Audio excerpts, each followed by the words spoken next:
Bonjour, bonsoir à tous, nouvel épisode sur le podcast. Et aujourd'hui, nouvelle chronique du rat. Je suis Artemis et aujourd'hui je suis accompagné d'Émissaire Et bonjour à tous. et de Kurma Salut tout le monde. qui a tapé l'incruste spécialement pour cet épisode parce qu'Émissaire a un thème particulier. Effectivement, aujourd'hui, on va aborder le sujet des optiques et des répliques. Je comprends pourquoi Kurma tape l'incruste. Il va sûrement vouloir parler de Sima dans les répliques. Putain, je me suis fait cramer à minute 1, quoi. Tant que tu parles pas de Novrich, ça me va. D'accord. On en a déjà parlé à l'épisode précédent. Ok, bon, on va commencer par les optiques. Peut-être que tu vas pouvoir nous rappeler dans un premier temps, qu'est-ce qu'une optique, Émissaire? Les optiques, c'est plus ou moins n'importe quel système qui permet une aide à la visée. C'est ce qui remplace les organes de visée de base qui sont présents sur les répliques. Donc dans les optiques, on peut trouver de tout. Sur la grande majorité des optiques en airsoft, nous avons des red dots, des viseurs dits holographiques, des lunettes de visée. Basiquement, c'est tout ce qu'on peut retrouver. J'aimerais bien aussi aborder le sujet des marques qui proposent ce type d'optique et voir lesquelles sont bonnes et lesquelles sont plutôt à éviter. Avec un petit top 3 de tes recommandations? Oui, peut-être. Ah bah alors c'est parti. Au niveau des différentes optiques, déjà, j'aimerais aborder qu'en airsoft, on entend beaucoup parler maintenant de red dot et d'holographique. Il faut savoir qu'en airsoft, il n'existe pas vraiment d'holographique. Les viseurs holographiques sont une technologie qui existe, qui est développée par certaines marques d'optique auxquelles nous n'avons pas forcément accès dans notre loisir. C'est une technologie qui coûte assez cher et assez peu de joueurs sont prêts à mettre 400, 500, voire plus pour juste avoir une technologie dans leur viseur. Donc tout ce qui est viseur holographique en airsoft sont finalement que des red dots. Un red dot, c'est basiquement un point rouge projeté sur un écran qui nous permet de voir ce petit point au travers d'une vitre. Par contre, une autre technologie qui est utilisée, c'est les lunettes. Alors, les lunettes à grossissement. C'est quelque chose qui peut être très utile dans notre sport. Par contre, effectivement, les très grosses lunettes, littéralement des télescopes qu'on peut mettre sur certaines armes, ne sont pas forcément utiles sur nos répliques. Une distance d'engagement d'airsoft maximum, si on arrive déjà à 70 mètres, c'est pas mal. On n'a pas forcément besoin d'un x25 pour viser à 70 mètres. Les très grosses marques dont je vais vous parler sont beaucoup de marques de repro. Vous connaissez mon amour pour les marques de repro quand on a parlé du sujet du gear. Les marques de repro, certaines proposent du matériel dit professionnel sur certaines de leurs gammes. C'est pas toujours vrai, en tout cas je pense pour la plupart. Je ne pense pas que leurs optiques sont testées sur de véritables armes, plutôt sur des répliques ou des armes à très faible puissance. Malgré tout, pour tirer de la bille ou même en GBBR, je pense que la plupart vont maintenir leur visée sans trop de soucis. J'aimerais vous parler en premier de ma marque de cœur, car elle fait beaucoup d'optiques américaines, et vous savez comme j'aime beaucoup les choses américaines, ce sera la marque Holy Warrior.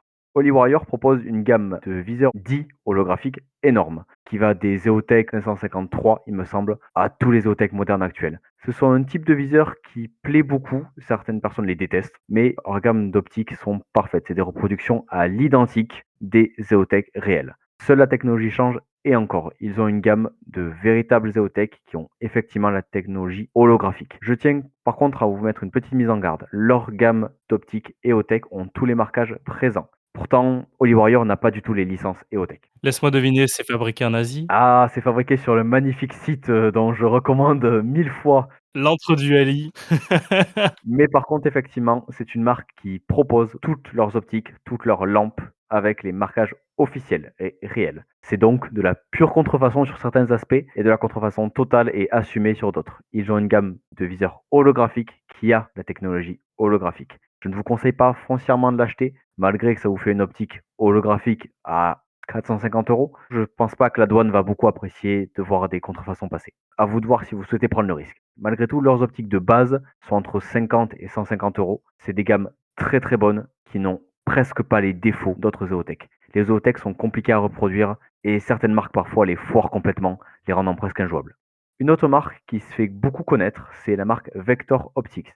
Vector Optics fait beaucoup de lunettes très sympas, dont des LPVO. Je n'ai pas parlé des LPVO dans mon introduction. On y reviendra peut-être par la suite car c'est un des types de lunettes les plus intéressants dans notre sport, je pense.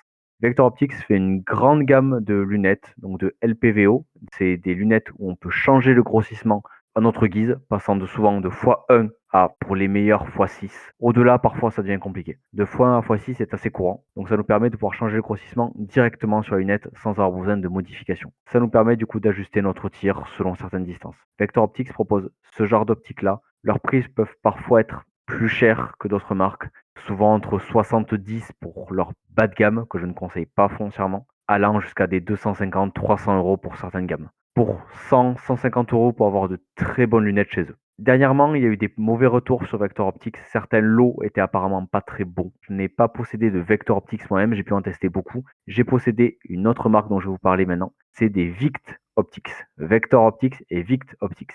C'est deux marques différentes. Vict Optics, elle va sortir dans mon top 3 parce que c'est une marque qu'à une époque je recommandais, mais que je commence à ne plus trop recommander. Beaucoup de leurs lots ont des soucis, beaucoup de leurs lunettes ont des problèmes, même leurs optiques de base deviennent plus fragiles ou faits avec des matériaux moins bons. J'ai vu beaucoup de joueurs avec des problèmes sur leurs optiques qui venaient de cette marque-là ces temps-ci. La dernière marque dont je voulais vous parler est une marque plus niche qui a quelque temps été installée en Europe. Malheureusement, elle ne l'est plus, c'est Evolution Gear. Evolution Gear faisait un peu la guerre avec Vector Optics car il proposait les deux des très bonnes gammes d'optiques.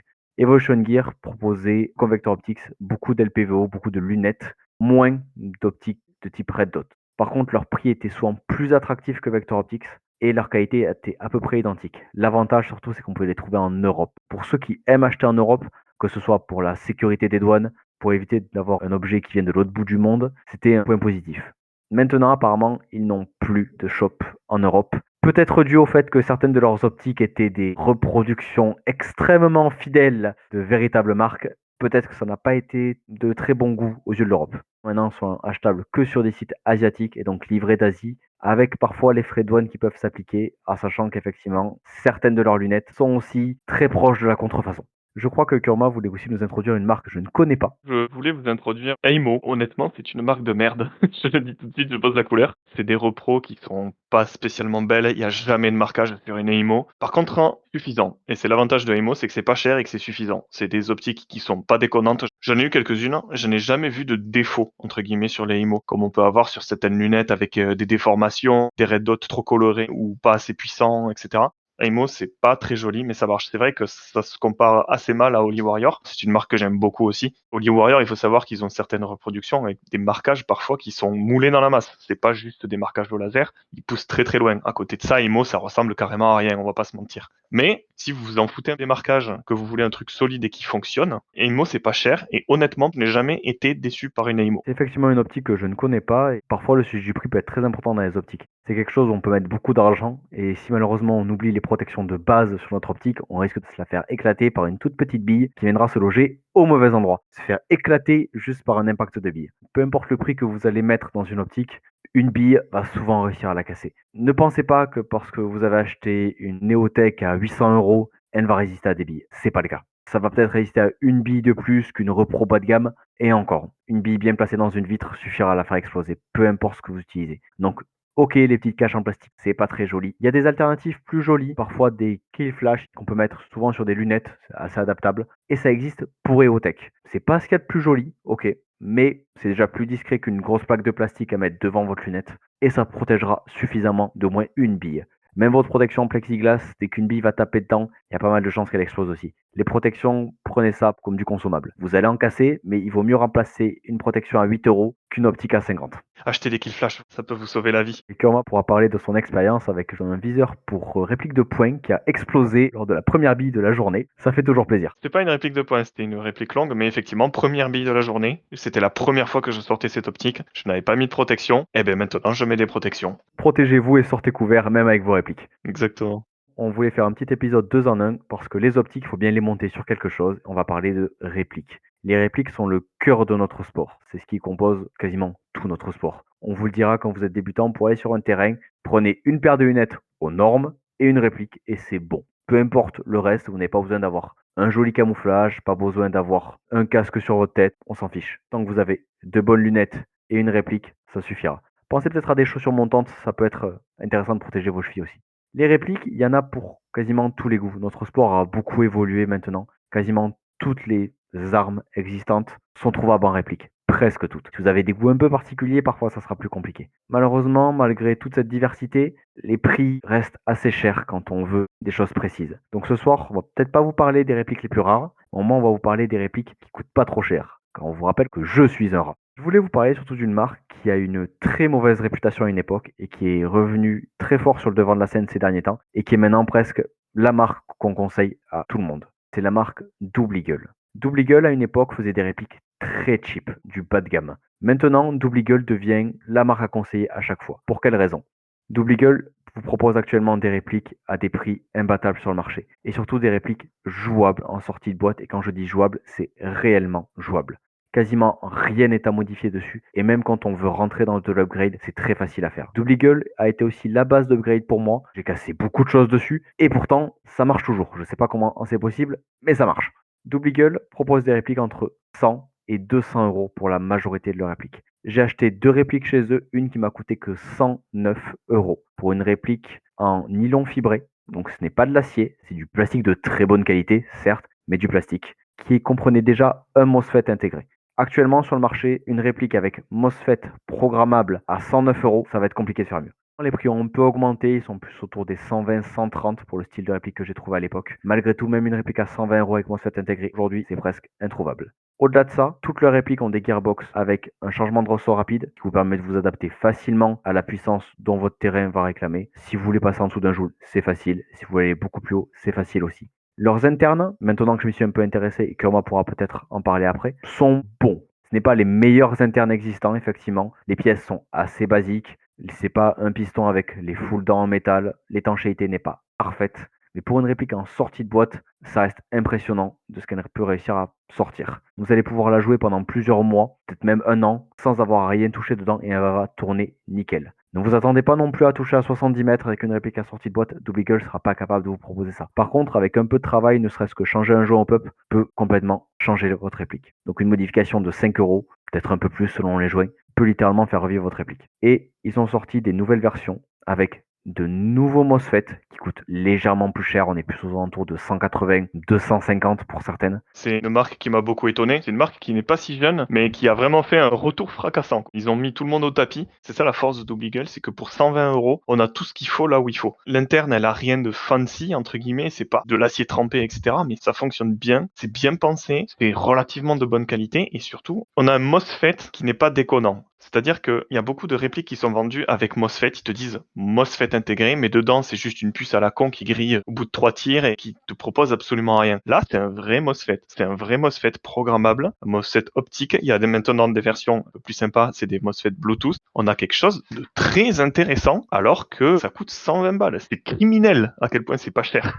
Le corps est en plastique. Ça, c'est vrai. La plupart des Double Eagle sont en plastique. Elles ne le sont pas toutes, mais la plupart des Double Eagle sont en plastique. Pour citer quelqu'un qui se reconnaîtra, il vaut mieux un bon polymère qu'un mauvais métal. Je trouve que c'est un sans faute. Alors c'est perfectible, bien entendu, il n'y a aucune réplique qui est parfaite en sortie de boîte, mais pour le prix, on n'a pas le droit de se plaindre. C'est pour moi la meilleure marque dernièrement. Après, j'aimerais parler de Sima, parce que Sima, c'est un peu ma marque de cœur. J'aimerais parler de la gamme Sima Platinum, à ne pas confondre avec les Sima classiques. Encore parler de Sima Platinum. Voilà, encore parler de Sima Platinum. Pour moi, l'autre marque qui est en train de mettre tout le monde au tapis après Double Eagle, c'est Sima Platinum.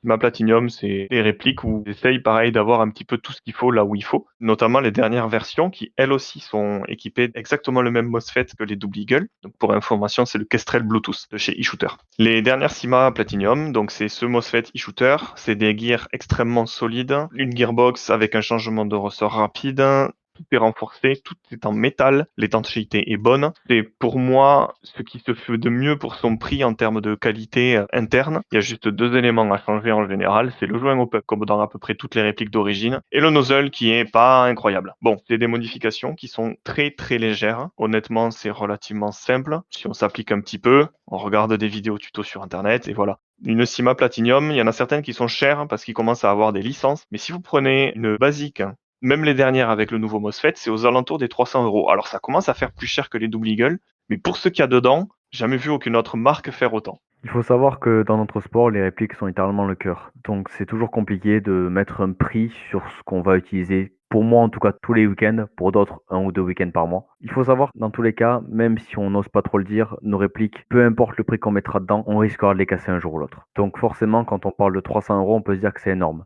Effectivement, une Sima Platinum coûte plus cher qu'une Double Eagle. Il y a pas mal de chances aussi qu'elle puisse durer plus longtemps sur certains aspects. Leurs gearbox sont plus renforcés et ils risquent d'avoir moins de casse, en tout cas sur le long terme. Et on prend les bons modèles, oui. Je déconseille les modèles avec les MOSFET basiques. Il faut vraiment prendre les derniers qui sont sortis avec les Kestrel eShooter. En seconde réplique dont on souhaitait vous parler ce soir, c'est une réplique de poing.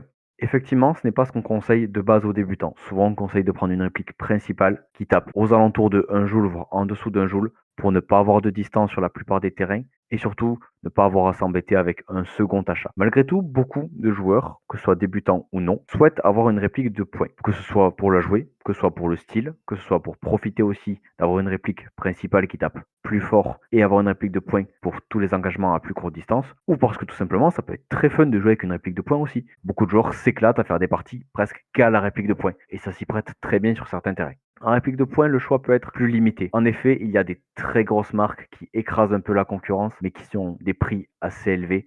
On pourra parler de Tokyo Marui, qui est toujours aujourd'hui sort les meilleures répliques de poing du marché. Elles sont critiquables sur certains aspects. La puissance est très faible, mais en même temps, une réplique de poing, est-ce qu'on a vraiment besoin qu'elle tape très fort? C'est tout en plastique. Même les dernières générations de répliques de poing sont tout en plastique pour la majorité. Le kick n'est pas incroyable. Le kick, c'est le recul qu'une réplique de poing pourra vous procurer si elle est à gaz. Donc, il y a des critiques. Malgré tout, c'est une des rares marques qui proposera des répliques de poing qui tourneront, peu importe le temps, mais en plein hiver, ça tournera. D'autres marques lui font un peu de concurrence, comme VFC, qui sort des très bonnes répliques de poing, mais par contre, souvent en acier et parfois avec plus de difficultés en hiver. Je dis bien parfois. Certains me diront que leur VFC tourne parfaitement, même à 0 degré. Ça dépend. On va vous parler par contre de marques qui sont plus abordables, mais qui pourtant fonctionnent très bien. La marque la plus connue, c'est WE. Alors WE, il y a du très bon et du très mauvais. Certaines de leurs répliques sont classées à la poubelle. Malgré tout, pour leurs répliques de poing, leurs répliques de Glock, de 1911 sont bonnes. Ce n'est pas les meilleures répliques de poing, mais pour le prix, une WE, ça coûte entre 50 et 70 euros, peut-être 100 euros pour certaines, mais ça reste très abordable pour ce que c'est. La seconde marque, c'est Army Armament. Leur gamme complète est quasiment que du 1911. Je crois qu'ils ont 2-3 autres répliques. Je crois qu'ils sont que du 1911 et du High Kappa. Donc la majorité reste assez classique entre guillemets. Le choix n'est pas énorme, mais ça tourne très bien. C'est une des rares marques qui fait des 1911 qui peuvent tirer tout un chargeur. La malédiction des 1911, c'était les chargeurs. Parce qu'on avait l'impression de jouer avec une capacité réelle, même quand on mettait 20 billes dans le chargeur. C'est un tir X7. Donc au moins vous avez l'avantage de jouer vraiment en immersion. Mais Army Armament a réussi à résoudre ce problème. J'ai envie de dire, je ne sais pas comment, mais je sais un petit peu quand on voit la taille de leur chargeur. Effectivement, Army Armament a un peu déformé les chargeurs de 1911. Ils ont deux gammes de chargeurs, dont une qui a un talon de chargeur vraiment énorme. Et on voit où est-ce qu'ils arrivent à stocker de gaz comme des bourrins pour être en sorte que ça tire plus de billes. Malgré tout, les chargeurs restent plus petits que d'autres. La capacité est légèrement plus faible. Malgré tout, eux au moins tirent tous leurs chargeurs. Et ensuite, il y a une troisième marque ou réplique, je ne saurais pas exactement dire, qui est Le clivant AAP01. Comme par hasard. Et comme par hasard, c'est un lanceur, ça ne réplique pas une vraie arme, qui est proposé par la marque AAC. La AP01, c'est une réplique qui peut paraître attrayante, et quand elle est sortie, on pouvait la trouver à 80 euros. Et les gens qui l'ont acheté ont dit, mais qu'est-ce que c'est que cette folie? Ça marche super bien pour 80 euros. Ça marche même mieux que des répliques à 150, alors que c'est 80 euros. Il se trouve que c'est une pistolet tout en polymère, qui a une ronge discutable, on dira pas plus que ça, et qui est bien foutu en fait. Ça tire précis, ça tire étonnamment loin même. Mais est-ce que c'est vraiment une bonne idée? Parce que là, moi, je viens de vous décrire une réplique parfaite. Mais alors pourquoi c'est pas forcément une bonne idée? Parce que c'est une réplique qui paraît solide, mais qui a toujours la même maladie, c'est le marteau. Le marteau à l'intérieur casse très très très vite. Sachant surtout que c'est une réplique qui est capable de faire du full, c'est toujours rigolo de lâcher 2-3 rafales. Je peux vous dire que votre marteau, chaque rafale, il voit sa vie défiler devant ses yeux. J'ai entendu dire que la version 2 avait corrigé ce problème et que ça cassait pas. Maintenant, quand vous achetez un AP01 sur votre site préféré, si c'est pas marqué que c'est une version 2, méfiez-vous parce que c'est peut-être une version 1 et dans ce cas-là, votre marteau, pas ouf. Si jamais vous êtes à l'aise et que vous sentez de changer un marteau, que vous avez déjà bricolé un GBB ou que vous savez très minutieux, aventureux, ça peut être une bonne idée, mais il faut savoir que quand on achète un ensemble de pièces marteau plus un AAP, ça revient au final au prix d'un Tokyo Marui en fait. Donc, est-ce que c'est vraiment une bonne idée? Si vous aimez la tronche, oui. Si vous arrivez à trouver un V2 et que c'est spécifié que c'est un V2, pourquoi pas, mais n'y allez pas à l'aveugle. Ça peut être une bonne réplique, comme ça peut être une réplique très casse-couille. Il faut savoir que personnellement, je n'ai jamais eu d'AAP01. Ceci dit, j'en ai déjà réparé 5 pour des potes, parce qu'en fait, tous les gens qui autour de moi achètent des AAP01, au final, ils se retrouvent sur mon bureau parce que le marteau a explosé. J'ai pas eu de V2 à travers les pattes, a priori, étant donné que visiblement ce souci a été corrigé. Faites attention quand vous achetez cette réplique si c'est vraiment ce que vous voulez. Et je pense que ça peut conclure notre finale sur les répliques de poing, qui est un sujet qui est moins vaste que les répliques longues. J'ai l'impression que la communauté est peut-être moins enclin à demander des répliques de poing aux fabricants. Peut-être est-ce une chose que les joueurs utilisent moins, tout simplement. Malgré tout, je pense qu'il y a de bonnes alternatives. Et même une W qui est bien travaillée pourrait être aussi intéressante qu'une Tokyo Marui, après upgrade. Pour conclure, je souhaiterais revenir sur les optiques et les répliques. Ce sont deux choses qui sont presque indissociables aujourd'hui. La majorité des joueurs utilisent des optiques sur leur réplique, que ce soit du bas de gamme ou du haut de gamme. Les optiques de base que vous aurez sur votre réplique ne sont pas les meilleures, mais pourront être utilisables sur vos premières parties. vous aurez très vite envie d'en changer, je pense. Et pour ce qui est des répliques, ça va être votre première grosse dépense dans notre loisir. Donc essayez de bien réfléchir et surtout de bien vous faire conseiller. Même si vous ne trouvez pas votre bonheur dans les marques qu'on vous a conseillées, ça ne veut pas dire que les autres marques sont foncièrement mauvaises. Toutes les marques ont leurs petits trucs. À une époque, on recommandait beaucoup Specna Arms. J'ai utilisé moi aussi une Specna Arms qui a malheureusement fini dans les mains de Kurma sur un terrain et qui a fini ses jours ce jour-là aussi. Specna Arms sortait à une époque des très bonnes répliques. Maintenant, ça devient plus controversé, dirons-nous. Mais attardez-vous aussi sur le look de votre réplique. Si vous achetez une réplique que par ses capacités, entre guillemets, mais que vous n'aimez pas son look, que vous n'appréciez pas l'avoir dans les mains, qu'elle ne vous plaît pas, qu'elle est trop lourde ou trop légère, vous n'aurez pas plaisir à la jouer le dimanche. Je connais une personne qui participe beaucoup à des podcards et qui pourtant achète que des répliques qui sont pas toujours bonnes, juste parce qu'il y a un très beau marquage dessus, et pourtant il s'éclate avec. Non mais disons-le, il n'achète que des merguez. C'est pas vrai. Il a acheté 2 bonnes répliques. Un pompe et un P90 qui a été légèrement upgradé. Tu dis ça juste parce que c'est toi qui lui as vendu. C'est tout à fait. Mais pourtant, je pense qu'il s'éclate parfois plus que certains joueurs qui ont des magnifiques répliques super upgrade, super sympa, juste parce qu'il adore avoir sa petite réplique et dès qu'il tourne la tête, il voit le joli marquage dessus et là, il s'éclate. Après tout, notre sport est fait pour s'amuser. Le temps que vous vous amusez, peu importe la réplique que vous avez dans les mains, vous passerez un bon dimanche. Et il faut se rappeler que l'airsoft, c'est surtout le style avant la substance. Sans oublier que, même en ayant la pire merguez du monde dans les mains, si on se déplacer, on peut sortir des personnes qui ont des répliques dans lesquelles ils ont dépensé des 100 et des 1000 en upgrade. En tout cas, messieurs, merci d'avoir fait cette chronique du rat sur les optiques et les répliques. Je pense que vous avez conseillé des achats utiles en fin d'année. Merci émissaire d'avoir proposé cette série de chroniques. Et si vous, chers auditeurs, vous avez aimé cet épisode, n'hésitez pas à le liker et le partager sur les réseaux sociaux, à mettre 5 sur 5 sur vos applications de podcast préférées, à interagir avec nous sur les commentaires des publications et à mettre le petit pouce en l'air sur la vidéo YouTube. Et sur ce, je vous dis à la semaine prochaine. Bye! Bye! À la prochaine.